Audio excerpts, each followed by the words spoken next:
So Keira, how do you decide which of these dresses is good enough to be worked on or restored, whitened, cleaned?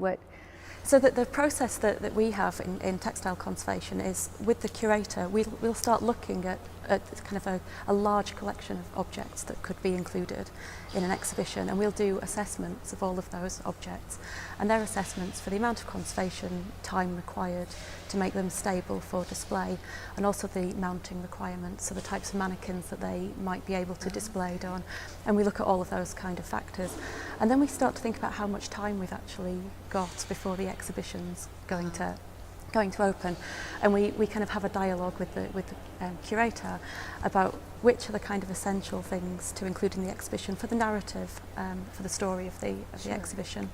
And we also tend to kind of weigh up some garments need really lengthy treatments, and where they need to be included, we might potentially have a few objects that need a lesser kind of interventive treatment, so that we can kind of meet a deadline and have a fabulous exhibition open on time. So you might have a wonderful dress that you love, but it needs too much work and it's going to take too long. And it would be a wonderful project, and we do have things in our stores which are going to take a very, very long time to conserve, and it will happen one day, but we do have to be very pragmatic about getting things out on display in time. Sure. And how they're going to be, like you said, how they're going to be displayed, and whether it can... And how they're going to hold up during the exhibition. It's kind of a bit of a stress for a garment to put it out on display, and certainly to send it out on tour around the world as well. We really have to think about whether the garments are going to withstand, withstand all of that. Yeah. But how wonderful for everyone to be able to see all these things that you have in your treasure. Well, it is very exciting for us. I think particularly because Keira and I and other members of it's quite a big team working on the exhibition. You know, we spend many years basically planning, and then obviously one of my jobs is to plan the narrative, as Keira says, but also I have to try and visualize it, so that I have to be able to see in my head how these garments are going to look with each other. So there is, to a certain extent, there's a window dressing element in it, because obviously you might have 5 of the most staggeringly beautiful individual objects which all tell your story, but put them together and they look hideous.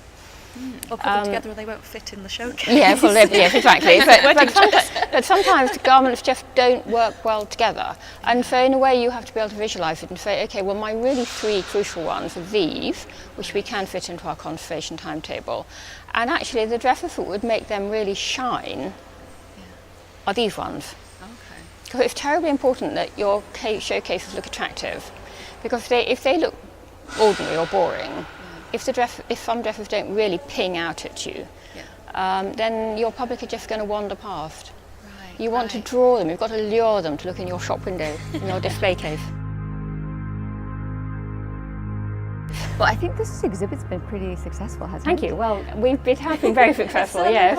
There was such a line yesterday of people waiting to get in. It was crowded and packed. My husband mentioned that he was only one of like 3 men that he saw. I wish more men would come. But because there's some great stories behind the garments. But it is, it's our reward at the end of it, is seeing that line. And we've had some very, very nice letters from people saying how much they've enjoyed it. And we've had repeat visits, which is thrilling, really. People coming back again, which is really nice. You have to come back and see it again. But there is a lot to see here, and we're incredibly grateful to all our lenders. People have been extremely generous in supporting the exhibition. So a lot of these dresses then are not part of your collection, but they're on loan to you. Yes, so quite a number of dresses have been lent by brides who married recently, who you really wouldn't expect to be even thinking about donating a dress. So Katie Shillingford, who is a fashion journalist, a wonderful dress by Gareth Pugh, Kate Moss, our queen of fashion, a beautiful, beautiful Galliano dress, immaculate, real haute couture, fantastically well made, very skillful embroidery. But there are many other dresses. The Duchess of Cornwall, Lady Farah Chateau. We've been incredibly lucky. Yeah, it's fabulous.